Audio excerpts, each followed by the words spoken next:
Hey, it's Jo. So for today's video, we are going to have a very simple meal. I just grilled shrimp, bell pepper. This is lobster ball and crispy bacon. Na parang hindi na siya crispy kasi kanina ko pa siya niluto and nag-set up ako and the whole shebang. So let's get started. Tikman muna natin tong shrimp. Shrimp na mayroong bell pepper. Lagyan ko lang ng salt and pepper yung shrimp and then ayun na.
Sarap.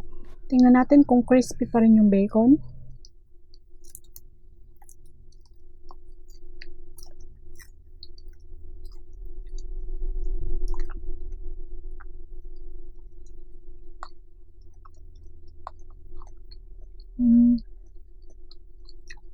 Hindi na masyado pero carry lang.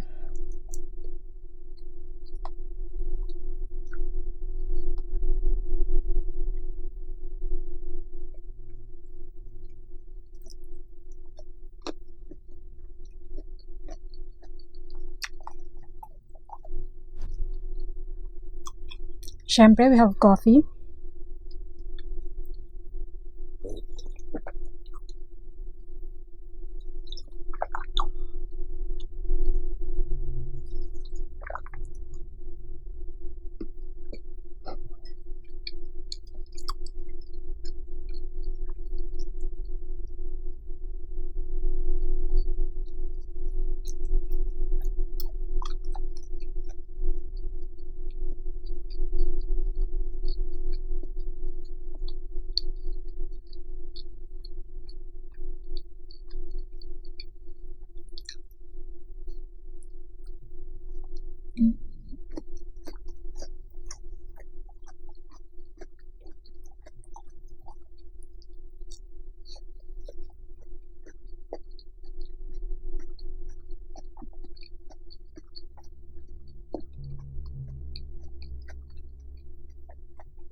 Okay, so for today's video, we are going to talk about the disappearance of Eugene Kim.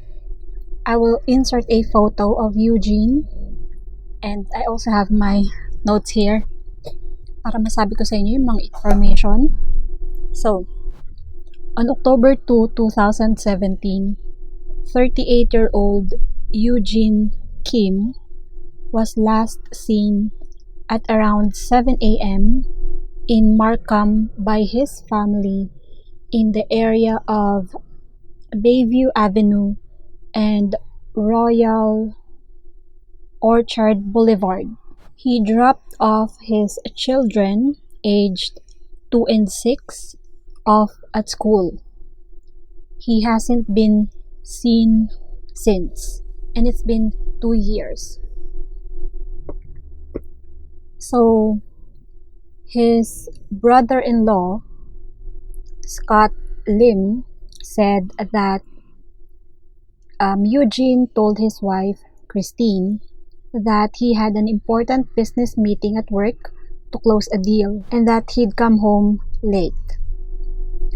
Kim works as a sales representative responsible for selling corporate wireless solutions. So Eugene's brother, Sean, told reporters that Kim texted his wife at around 9 p.m. on the same day, October 2, and said that he got the deal and he would be home in an hour. More than 2 hours later, Christine, Eugene's wife, texted him again and asked where he is, which he replied, "I can't talk right now." Scott Lim, Eugene's brother-in-law, said that Eugene has no history of mental illness, no health problems, no addictions they are aware of, and no connections to people known to police. So, ibig sabihin, clear ang background ni Eugene. Eugene was driving a 2010 black Nissan Rogue with license plate BJJD108. The police and his family are concerned for his well-being as it is extremely out of character for him to disappear without any contact with his family. So after niya i-drop off yung dalawa niyang anak sa school, allegedly pumunta siya sa work para nga mag-close ng deal. Pero after nun, hindi na siya nakabalik. Let's eat ulit.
After Eugene went missing, his mobile phone was used at 4:30 p.m.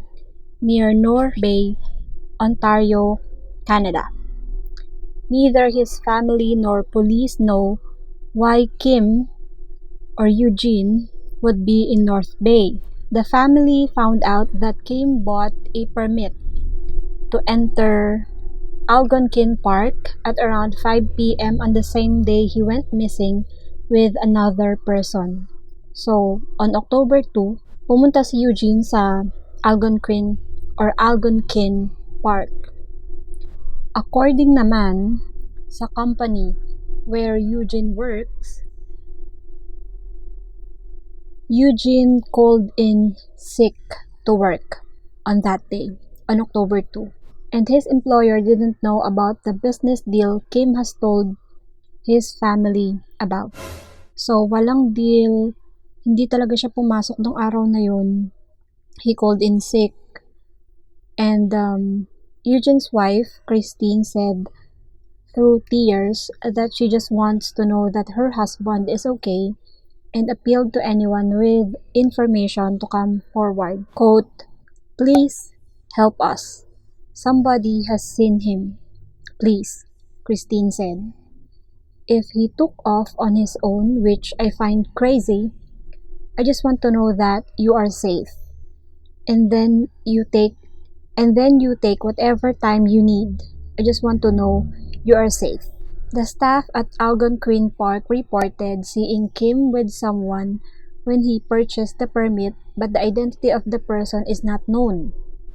The family reported Eugene missing on Wednesday and has been searching the Algonquin Park area with the help of park rangers on Wednesday and Thursday, but they've come up empty-handed.